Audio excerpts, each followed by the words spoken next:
L'objectif de cette leçon est de partir à la découverte de l'interface Rhinomac. L'interface Rhinomac est constituée d'une zone de dessin qui se décompose en 4 vues. 3 vues parallèles, que sont les vues de dessus, face et droite, et la vue de perspective. Pour naviguer dans Rhino, il faut distinguer le comportement de la vue de perspective du comportement des vues parallèles.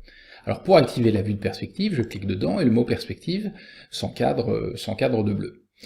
Donc, la rotation s'effectue à l'aide d'un clic droit persistant.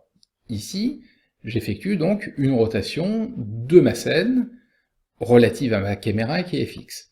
Pour déplacer ma scène, c'est-à-dire effectuer une panoramique, j'effectue un shift majuscule, et clic droit. Voilà, clic droit et majuscule, et là, je déplace donc ma scène relative à ma caméra. Pour zoomer, deux possibilités. Une qui est moins précise, c'est la molette de la souris 3 boutons. La deuxième, qui est plus précise, c'est commande et clic droit. Commande et clic droit me donnent plus de précision dans mon zoom. Dans les vues parallèles, telles que la vue de dessus, le clic droit me permet de réaliser une panoramique. Pour le zoom, c'est la même chose que la vue de perspective, c'est la molette qui l'active ou le commande clic droit. Pour maximiser une des vues, je double-clique sur le nom de la vue, perspective ici en l'occurrence, et celle-ci occupe toute ma zone de dessin. Pour revenir à 4 vues, deux possibilités. Je double-clique à nouveau sur perspective, où je vais sélectionner l'icône qui est ici, 4 vues. À gauche de la zone de dessin, je vais avoir le volet principal. Alors le volet principal organise et met à disposition la plupart des commandes Rhino. Alors si je positionne mon curseur sur un des icônes, je vais avoir un infobule qui apparaît avec une indication de l'effet du clic gauche et du clic droit. Polyligne ici pour clic gauche, et pour clic droit, segment de ligne en l'occurrence. En bas à droite, sur certains de ces icônes, je vais trouver une flèche.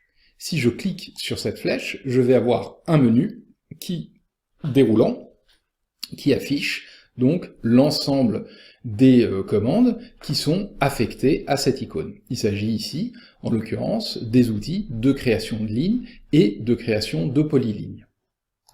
Vous avez aussi la possibilité d'appeler une commande à partir du menu. Donc le menu est une organisation aussi des commandes principales de Rhino.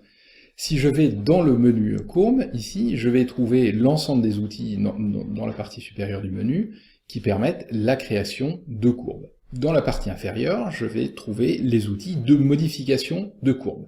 Prolonger une courbe est une modification de courbe, alors que cercle, centre rayon, est un outil de création.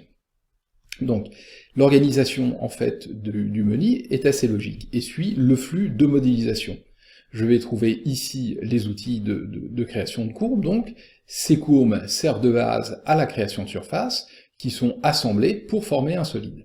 Donc de la même manière, dans surface, je vais trouver les outils de création de surface et les outils de modification. Prolonger une surface, conger entre surfaces par exemple. Solide, même chose, les outils de création de solide à partir de primitives type boîte, et les outils de modification type décalé.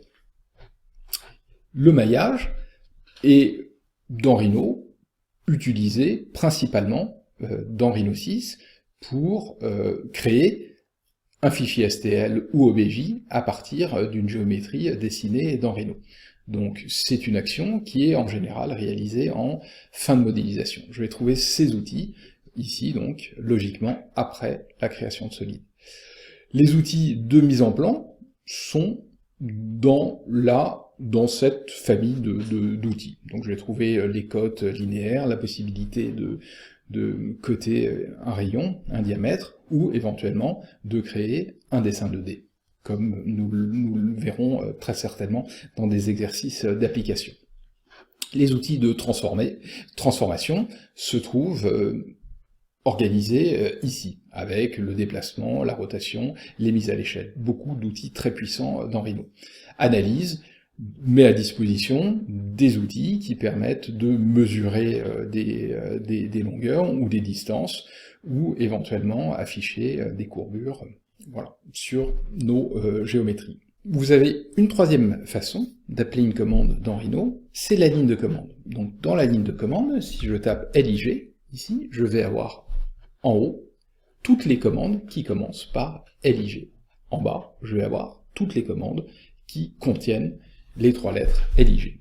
Donc ici, si j'appelle donc cette commande ligne, ici, je vais avoir une série d'options, de commandes, qui me permettent, par exemple, de créer une ligne à partir de deux côtés. Voilà.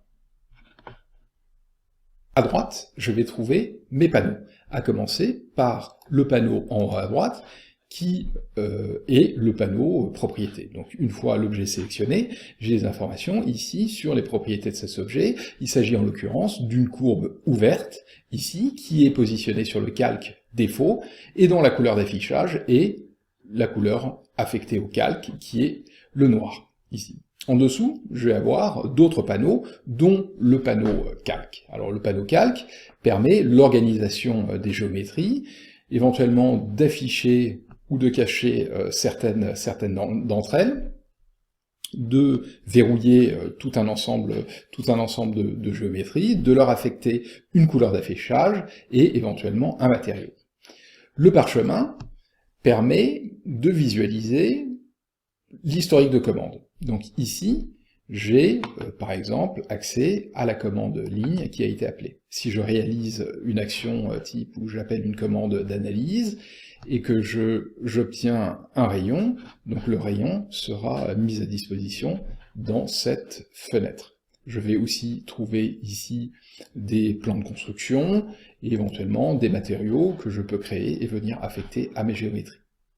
Un clic droit dans la fenêtre de visualisation, ici, me permet par exemple de répéter une commande. Répéter ligne, j'ai accès à l'ensemble des dernières commandes qui ont été appelées. Alors il se trouve que dans Rhino, on va souvent répéter une même commande. Donc plutôt que d'aller la chercher dans le menu, on va effectivement profiter de cette possibilité.